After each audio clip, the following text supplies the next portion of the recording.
welcome to the Sid City Social Club meeting for Friday the 13th. I'm Mel with SidCity.net, and you guys know Sid. With that, I'll throw it to Mel. Nope, I'm going to throw it to Sid because I'm Mel. Somebody just said Mel in the chat. It caught my eye.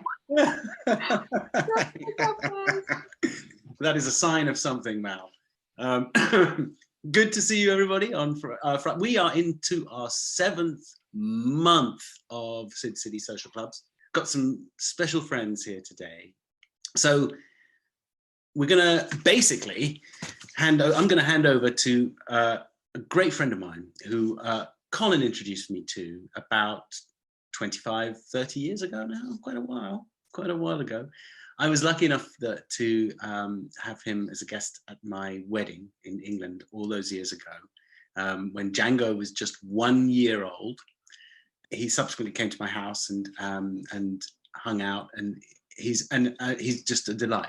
And he's called Peter, and he's a magician, among other things. So I'm going to let Colin introduce him as well, because he's an old friend of Colin's, really. And Colin can ask him a couple of questions, and I'll join in. But Colin, introduce us all to Peter. Well, hello.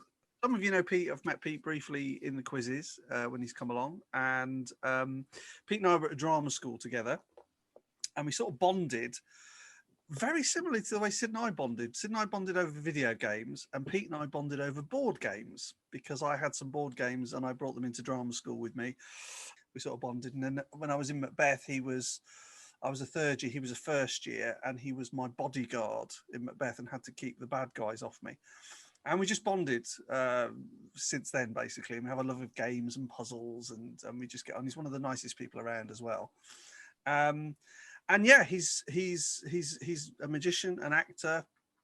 He's very thoughtful. He's very erudite. We also share Guardian crosswords as a thing. And yeah, I'm just bigging you up, Pete. So you're gonna have to be good on this. And yeah, and he's worked with a lot of people. So David Blaine, Darren Brown in the UK, if you know those people, he's helped direct those. And to this day, and I will say this and embarrass him, he knows I'm very critical of him as an actor. So every time he did a performance, I would go along and see it and then say, it was good, but there was this and that, and you did this. And then I saw him do Mark Antony at Bristol Shakespeare Tobacco Factory. And he went on at short notice because the actor playing it got injured. So he went on the first night with the book. He'd already learnt the script, but he didn't want the cast to feel nervous. So he brought the book on with him. And on the second night, he said, look, I don't actually need the book. Are you okay? And they were like, yes. And I saw it on the third night. And to this day, it is the single best Mark Antony I have ever seen on stage. It was amazing. Genuinely one of those top performances. So, hello, Pete. Say hello to everyone. Hello. Nicely done, Pete. Thanks very much. We'll see you next week. Great, thank you. Very well. That was the most erudite hello that I could manage. That was really cool. And also, I should mention, and I hope you don't mind me saying this, Pete, but you're just recovered from COVID, and it's been you've had quite an extraordinary time, a brutal 4 or 5 days.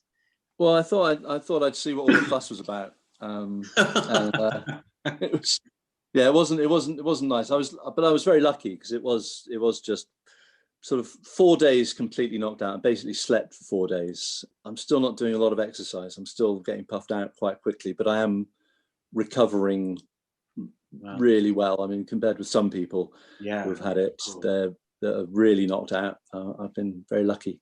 Well, you're a great ambassador for it all. And what we should mention right now, does anybody have a deck of cards? Could they raise a hand or do something to tell Mel? Because if they do, and they're prepared to come on and chat to Pete a bit about that deck of cards, could they go and give him a bit of time to go and find that deck of cards? Playing cards, Camille. Playing cards. Robin's got it. Just a pack of playing cards. So we've got our person. Maybe several people. I might be able to do it with several people at once. I haven't tried that before. I mean, what made you segue into a whole different skill set?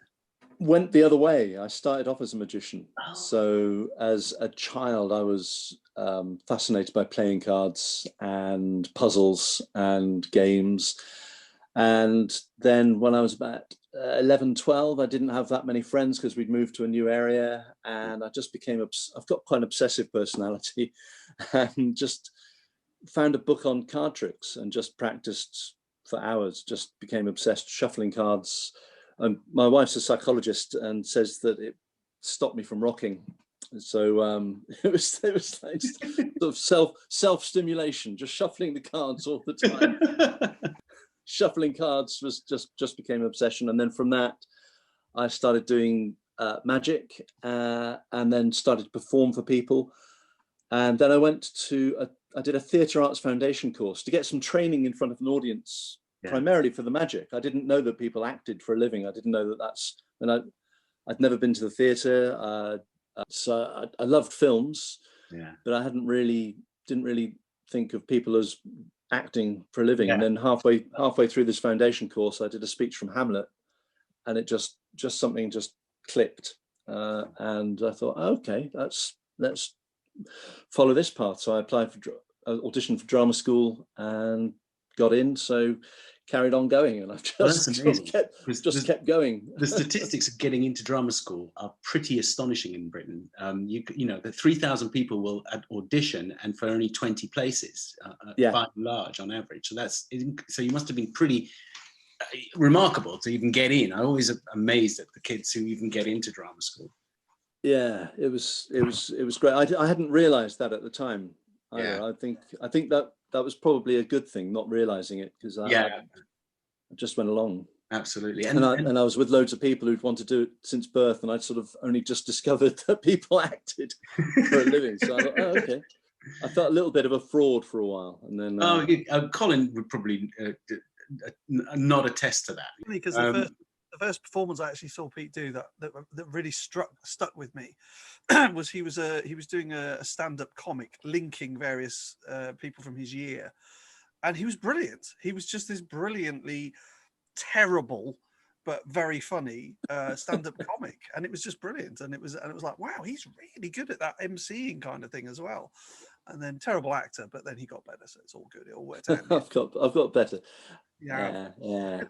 Some of the great comedians. I mean, that brings you've never thought of doing stand-up and magic at the same time, because I think that part was easier because of having done magic, going out and standing up on my own on stage and performing to people, and the way that I perform is very, very interactive. I always think of the audience as the final cast member who didn't turn up for rehearsals, so they're going to have to improvise, but I'm going to help them. So I try and create a show with them on that night. So every show is different. The structure of the tricks will be the same, and there'll be a narrative. I like creating a narrative throughout the evening, so it's not just here's a trick and here's another trick. There's a build and a flow to it, and themes, but very much using audience interaction. What are you doing during COVID? Because you're not entirely dependent on audiences, are you? You're also if I can put it, a magic engineer, someone who comes up with the choreography or ideas for magic for other magicians and help them. Yes, with David Blaine. I've been over there I've been traveling to the States for the last 5 years. I've been going out for a couple of weeks at a time and staying in New York, and just having a fantastic time. I worked on, there was a show that David did called Beyond Magic, and I was one of the advisors on that, and coming up with effects and coming up with presentations for effects, and then editing, putting the show together. And then we did a stage show which toured all of North America, and then Europe, and came to the UK after that. But that was... How does that work? Is it like doing a play? Do you rehearse it and then figure out, is it sort of formal structure like that? Do you sort of turn up and... I mean, I know David Blaine might not be as formal as some of the people who work for him. David's... Yeah, the day before we went out to rehearse, the stage show, how the stage show came about was I'd done a talk at a magic convention on performing on stage and character and creating a narrative. And he'd come up to me after that. He'd happened to be at the convention. He came up to me and said, "Oh, Peter, I'd like you to come out and do some work with me." And I said, "Yeah, okay, great, thanks." Taking that as him saying, "Oh, really, really enjoyed what you did. Thank you very much." Like an actor saying, "Let's do lunch." I mean, it doesn't actually necessarily mean you're going to do lunch. It means that I like you, I've enjoyed your company, and if we meet again, that's great. But let's not get our diary. But no. 3 weeks later, I was in the States working on his TV shows, and then that got in the way of doing the stage show for a couple of years. But we talked about it while I was out working on the TV show. We'd still talk about ideas for the stage show. Right. And then I saw that, because I said, "Oh, you'll need 3 months at least to put it together." And I saw that his show the tickets had gone on sale and he was opening in 4 weeks' time. So I sent an email saying, "Oh, great," thinking, "Oh, he's probably got an American crew, couldn't get me or anything like that." So I sent an email saying, "Oh, great to see the show's coming off. I hope you have a fantastic time. If you ever want any thoughts in the future, let me know." And he phoned me straight up and said, "No, Peter, I want you out. I want you out to work on this. I want you out now." I was thinking, "You got 4 weeks. You open in 4 weeks. How much of the show have you got?" "Yeah, we haven't done it yet." But, so it's like, oh my God, okay. It was 12 days before we opened. We had 12 days. And the day before I came out, I still didn't know if we were going to be rehearsing in New York or LA. I didn't know if I was going to pack jumpers or shorts. It was. And then I found out that the evening before I flew that it was going to be LA. So we went out and put the show together, and we've been talking about it for years. So we had been working on it and coming up with ideas. So it wasn't that there was nothing there. I put the show together. I stayed with it for the California run. So I got to see went on a tour bus up through California, which was lovely. And then they left me in Sacramento, and they went on, and I flew back. For me, when I'm working on other shows that I'm not acting in, it's kind of refreshing. I take a step back. I have an objective view of it. I'm not sort of committed in the same way. I have a different angle of attack for the whole thing. I mean, I love those shows. If you're directing something, or if I'm directing or producing now, that's what we're up to now. Don't you find that? I find that when I direct shows, when I direct theatre shows or magic shows, I find it terrifying. The first, I feel so because I feel so responsible for the show and for the people on stage and the things that I've made them do. And there's the audience there, and they're exposed now. They're in front of the audience, and it's like, and I'm powerless. And there's something utterly cowardly about being a director or a producer. You're not there. Those people are carrying the can for you. They're the ones who look terrible or look great, hopefully. So you'll sit there in the audience anonymously with everyone going, "Oh, I don't like this show. I don't like watching this." I suppose you can always leave. Then it's like a win-win. You either leave quietly, or you stand up going, "Yes, I directed that." At the end. So I think we've probably got enough time, had some time, Mel, for everyone to find a pack of cards. And if there's more than one person, then that would be quite a challenge for Pete. And I don't know if he's ever done a trick on Zoom. Have you ever done a trick on Zoom before? I've done a couple. I've tried things out. I haven't done a show on Zoom, and I haven't done anything to this many people before on Zoom. Well, hello. I can't. Okay, I've absolutely no idea how to do this. So, well, you can if you want just a couple of people, or 3 people, or 4. One is fine. Let's try it with however many. Oh, there's loads of people with cards. It's fantastic. We're gonna try this. We're gonna try this. Let's see if it works. Shuffle the cards. Take the jokers out. And for that, I'll do some fans whilst. And when you're satisfied your deck shuffled, you need a surface in front of. Oh, hello, Rob Moriarty's fanning cards out there. It's just. You need a little surface in front of you that you can deal some cards onto. If you've got that, put your thumb up. Lovely. What I'd like you to do is, now you've shuffled the cards, I want you to deal 9 cards from the top of the deck, or from anywhere, just a pile of 9 cards, face down. Face down, Emma. Thank good question. So deal 9 cards face down. Put the rest of your cards to one side.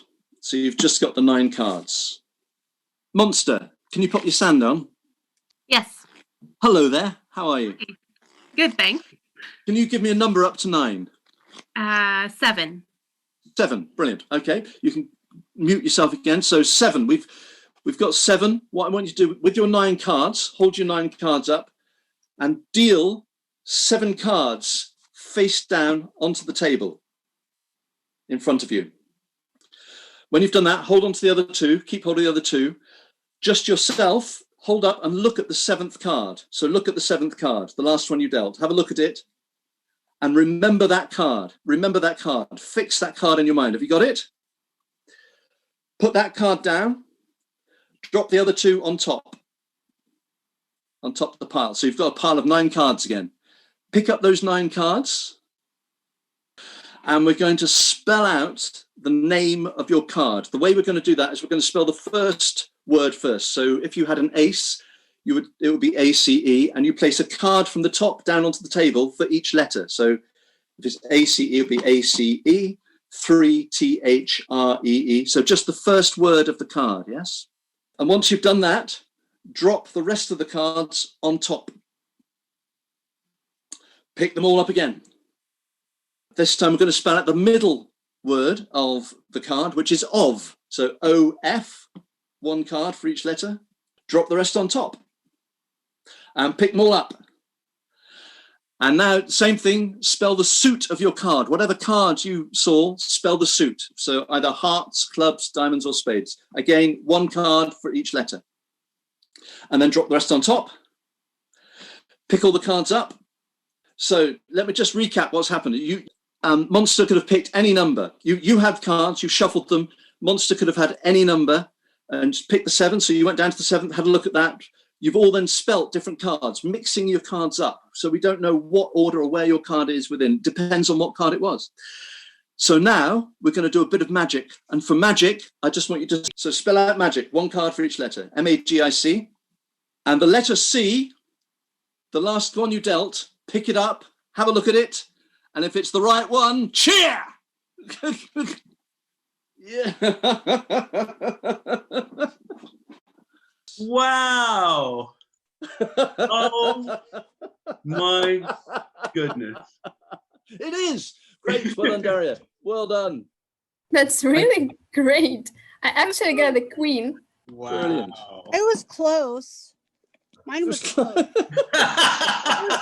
was 6 of, it was supposed to be 7 of clubs and it was a 6 of clubs. I even managed to make one of the clubs vanish. Yeah. Peter, I used to do that trick when I was younger, and I really like that.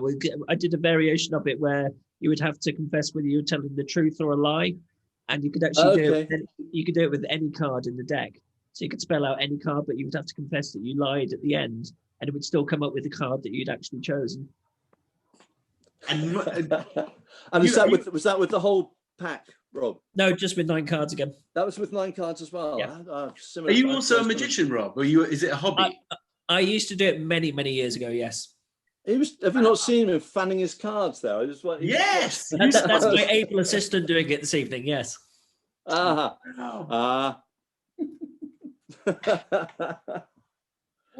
well, that was lucky. Very That good, was though. amazing, Peter. Wow. Shall I try something else? Do you want to see something? Please do. I'll try this.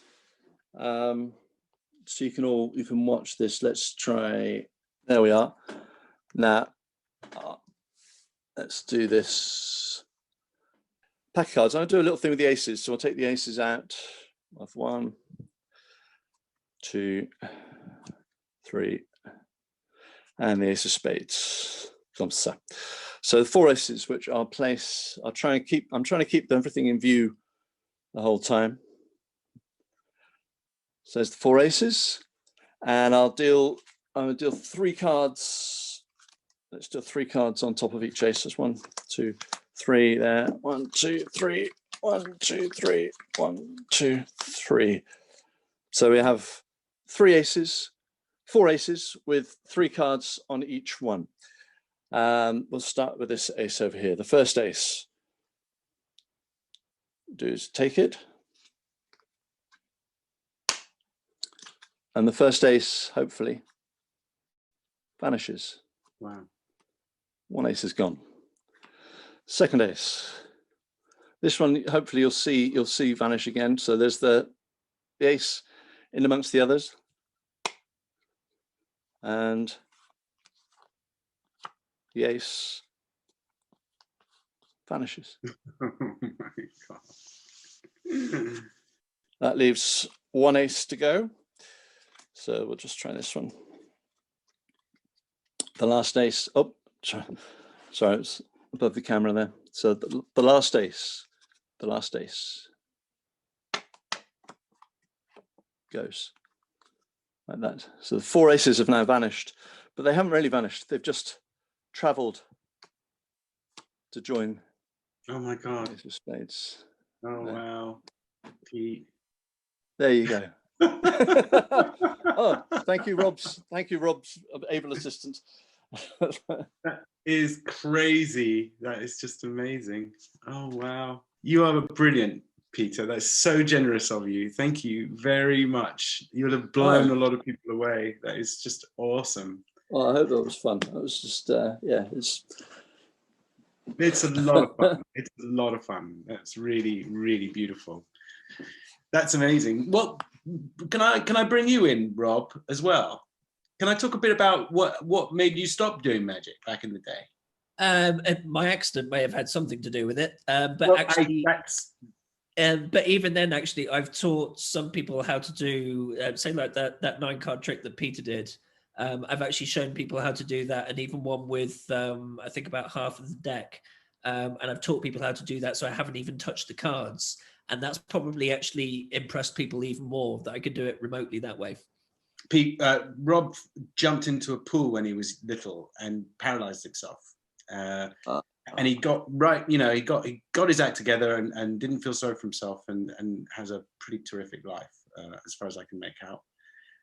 We talked to him a lot, which I'm really happy to say. But I did not know that you were a magician way back. Yeah, I used to love doing card magic and just even like pulling stuff out of my sleeve and doing like silly things for New Year's Eve. We'd have like charades and magic tricks and You better tell them when they're looking this way. all that kind of stuff as well. So yeah.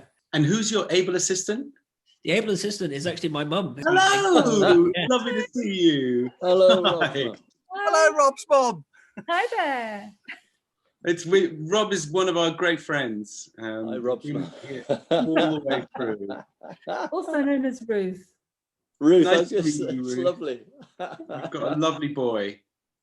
I have. I'm very proud of him. Very, very proud. And there's of a him. Star Trek reference as well, because I actually call her my Moogie. Yes. So Okay, that's what Ferengis call their moms. Yes. That's Yeah. brilliant. Yes. That's brilliant.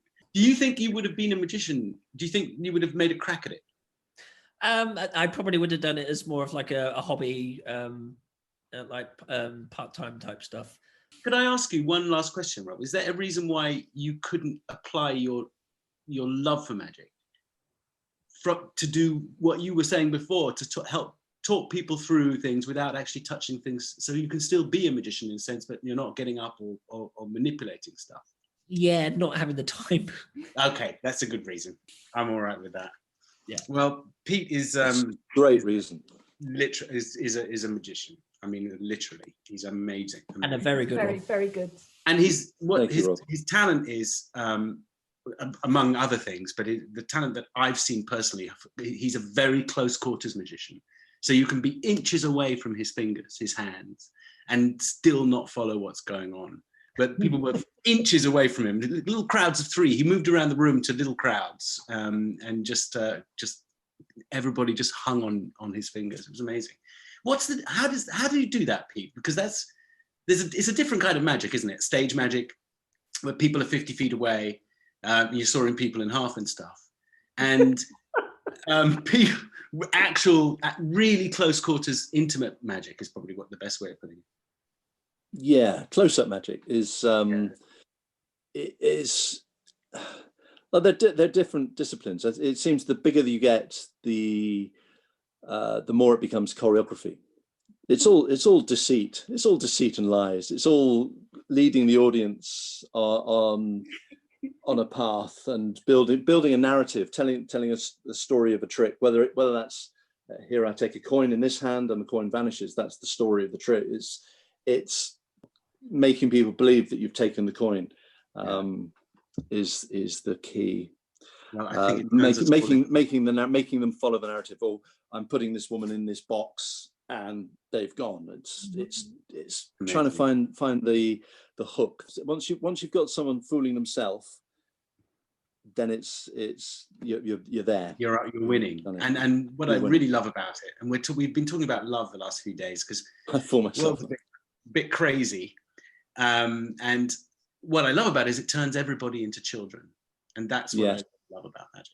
It reduces everybody to a level playing field, and that's just wonderful. Yeah, it's that creating that sense of wonder is great. One of my favorite things when I used to work was approaching a group and having a few people, usually the alpha males in the group. I don't want to be stereotypical, but it was usually like, yeah, go on then. What are you, arms folded, not going to be impressed. To get those guys on side and get those people on side and just have them is just glorious. Because it's that defensiveness must come from a sort of fear, and I think you need to be unafraid and open to be able to experience wonder, and if you can get people to that state, that's just fantastic. Well, that's a gift. It's super grateful for your generosity. Thank you very much indeed, mate. Anytime. Careful.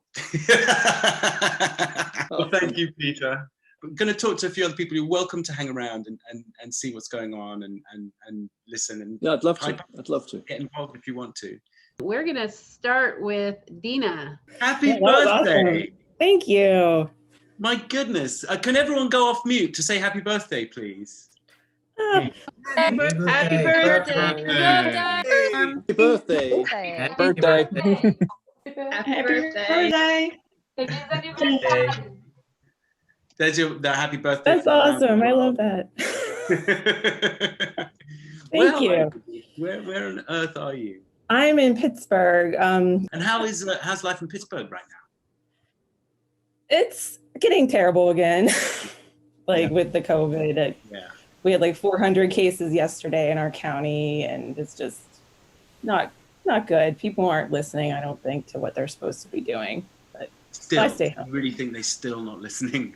I mean, I don't know. I think people are so stubborn. I don't know. That's just terrible. The spirit. That's it's just really spiking, and the governor doesn't seem to be doing a whole lot about it. And yeah. And how are you and your family, more importantly? We're good. I work from home anyway, so it's not too much different than it was before. So I'm really curious to hear from people what they think of love, because right now I know. It's a difficult question, isn't it? It is. That's why I have notes. Because the thing is, as adults, we tend to forget about the multiple uses of the word, the many different forms it takes, and we kind of just fixate on the kind of spousal family type kind of personification. Yes. So what in your mind? Because I think certainly America and a couple of other countries I could name around the world need a whole lot of love right now. Oh yeah, I agree. I actually made a couple notes, and I was talking to my friend about this over text the other day, and I was like, I know he's gonna, if I get to talk, he's gonna ask about this. Yeah. So we were joking about different songs that had that in there, but we're not going to go to that. But I think it's through things that you do, and not even just for your partner or your family, but one of our neighbors is elderly and she lives alone. So we always sweep her sidewalk when it snows or shovel her car out and things like that. And I was at the store the other day and I saw cookies that I thought she'd like, and I left them on her porch, with a note. So yeah, stuff like that I think is what love. Yeah, it's not. It doesn't have to be a physical thing all the time, I think. So it's generosity, it's kindness. Generosity and kindness and giving and accepting of people, and even accepting their flaws, or maybe not even realizing that they are flaws, that you love them because of the flaws. Yeah. I don't know.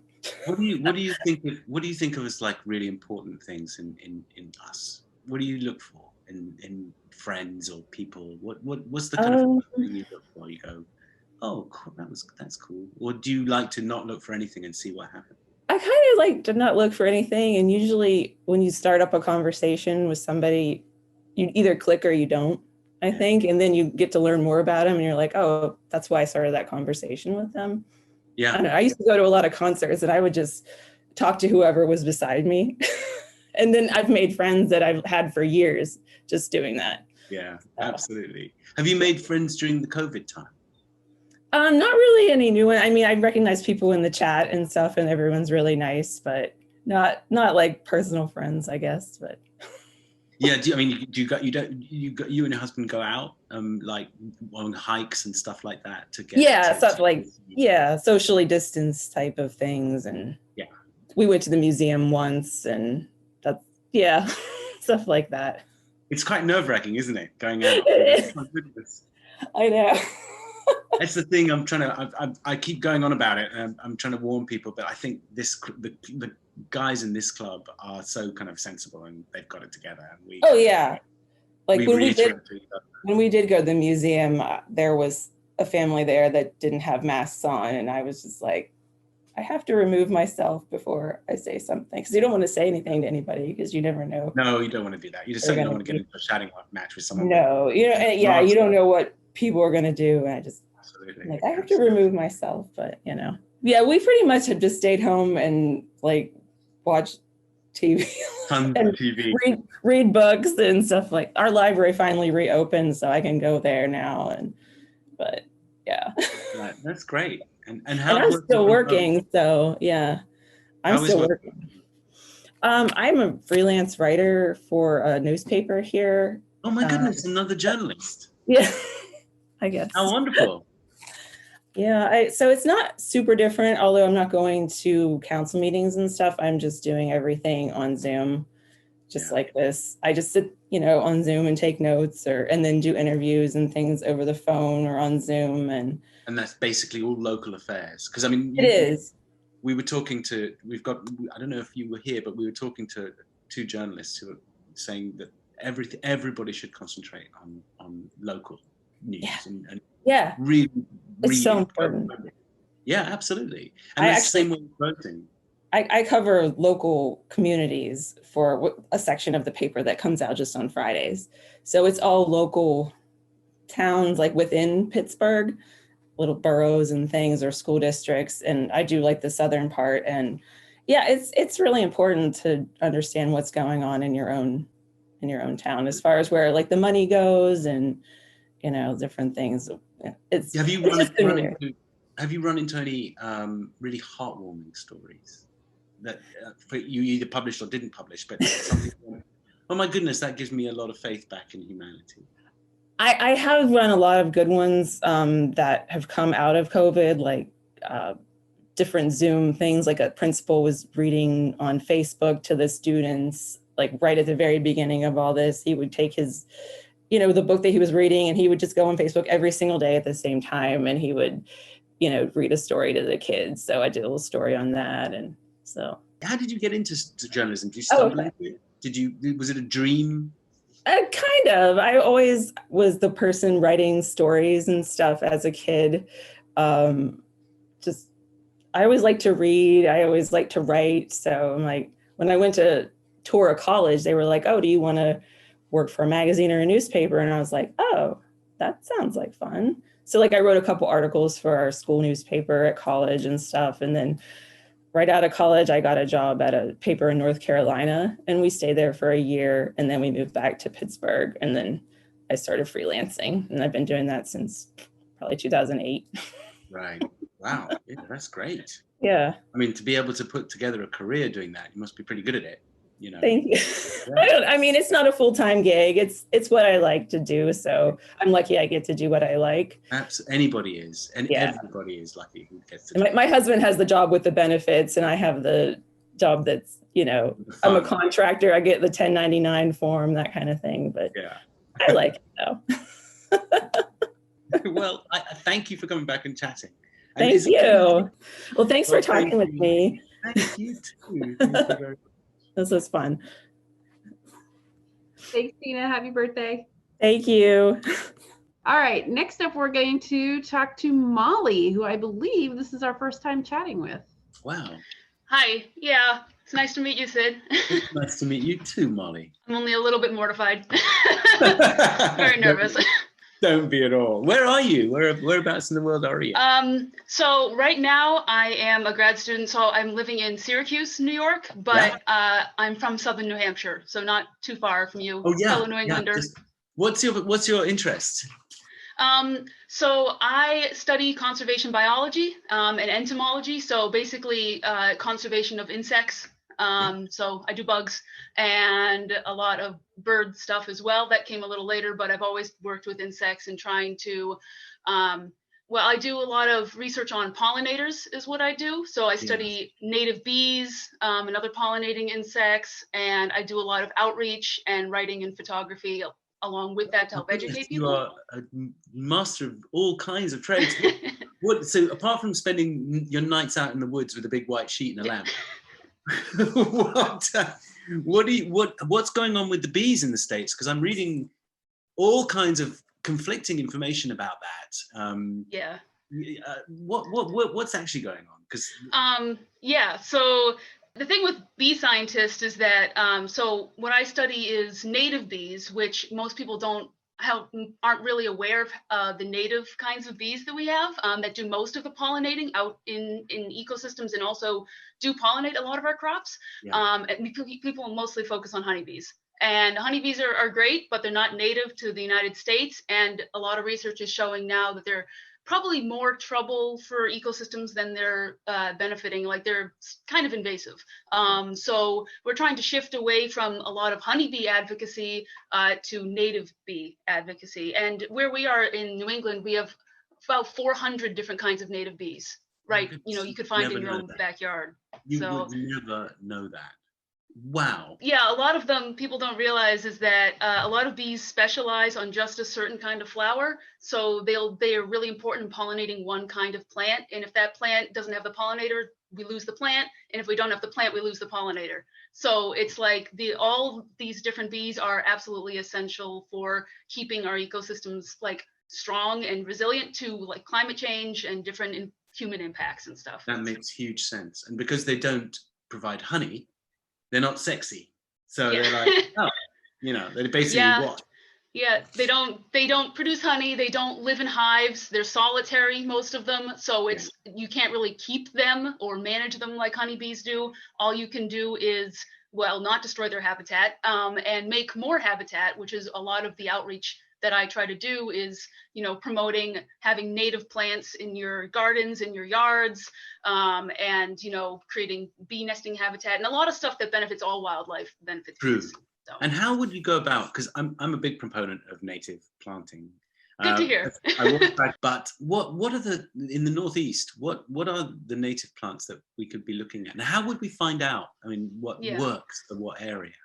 So it's been really great that there's been so much interest in native pollinator stuff in the last decade or so, that there's been a lot of new resources that have been put out for that. So UNH, the University of New Hampshire, where I did my undergrad, they have a huge pollinator extension program, and I was part of their pollinator lab there. So we did a lot of outreach. So they have a whole ton of different documents about northern New England plants. The Xerxes Society is the nationwide invertebrate conservation organization that puts out a lot of stuff, and just a lot of Audubon has things, and a lot of native local nurseries and garden clubs. It's becoming really big now to find out what your native plants are. I think it's just essential. It's weirdly, people think about, obviously we have to do a lot of things with plastic bottles and other stuff, but this is quite literally grassroots. Exactly. If you get this stuff right, a lot of nature will give us a hand later when it gets to be a panic.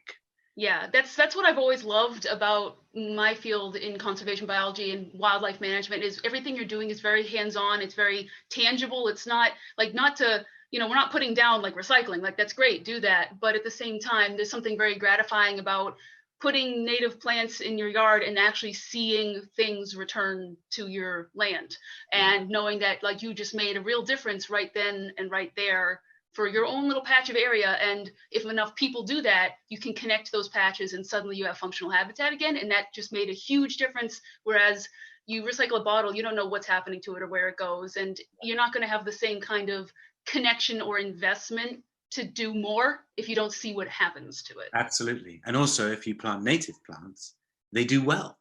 Yeah. Pretty much. And you don't Yeah. have to do so much intensive work to keep them alive and blooming and happy and fertilized, because they pretty much, if you've got, as long as you've got plants that like deciduous areas, or that, and they get them leaf mulch and they're happy there. And plants, you make sure you've got the right places for the right aspects. So don't put forest plants in the middle of your garden in full sun during the day. They won't be happy at all. Yes. That's brilliant. I think that's a fantastic thing you're doing. Thank you. Well, you're welcome. It's us who should be thanking you. Thank you. What got you excited about all this? How did you get a trip into this ethnology? Well, see, I don't know.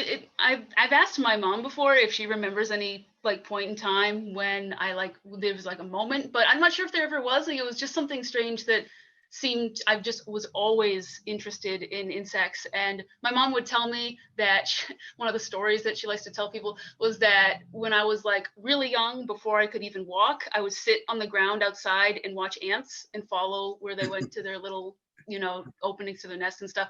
And I don't know, it's just something that like I could never pinpoint. Like, it's just always been a part of me. And it's funny because it is such a strange interest to many people, but to me it's just like insects are like the greatest thing ever. And it's no different to zoology. I mean, it's if you're any kind of biology really. I mean, if you're interested in anything, I mean, obviously you have to get over the creepy crawly factor, because you're really relaxed about having these things climbing all over you, especially if you that creepy crawly thing never got switched on in my brain. I've never found insects weird or disgusting or anything. Like I'm the one who picks up, spiders and cockroaches in people's houses, and I'm like, oh, how cute.